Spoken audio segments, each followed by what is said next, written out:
نماز کن فیکون مولا ابوالفضل العباس، یعنی مولا عباس وہ ہستی ہیں جو حاجتوں کا دروازہ ہے، ان کے در پہ اگر آپ کوئی آ کے حاجت مانگیں تو وہ کبھی رد نہیں ہوگی۔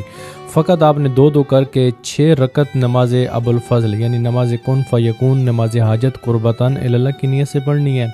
طریقہ کار کیا ہے کہ آپ سب سے پہلے 4 رکعت نماز پڑھیں گے، جب حاجت پوری ہو جائے گی تو 2 رکعت نماز اس کے بعد پڑھیں گے، نیت کریں گے 2 رکعت نماز حاجت مولا ابوالفضل العباس علیہ السلام پڑھتا ہوں یا پڑھتی ہوں قربتاً اللہ۔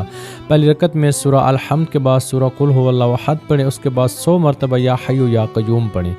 ایک رکعت کو اس طرح مکمل کریں، پھر دوسری سیم رکعت اسی طرح پڑھیں، الحمد کے بعد سورہ قل هو اللہ احد، اس کے بعد 100 مرتبہ یا حی یا قیوم کی تلاوت کریں۔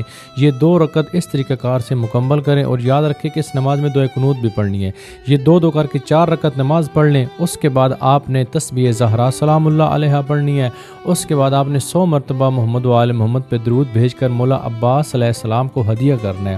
اس کے بعد آپ نے کھڑا ہو جانا ہے اور انگلی کا اشارہ کر کے قبلہ رخ ہو کے 100 مرتبہ السلام علیکہ یا ابوالفضل العباس اس کا ورد و وظیفہ کرنا ہے۔ یہ کرنے کے بعد آپ سجدے میں جائیں گے، دونوں ہاتھ بلند کر کے کوئی بھی اپنی حاجت رکھتے ہیں نیک وہ مانگیں گے، مولا عباس علمدار یعنی حاجتوں کا دروازہ جو مولا عباس ہیں ان سے مانگیں گے، خداوند عالم ان کے صدقے آپ کو عطا کرے گا۔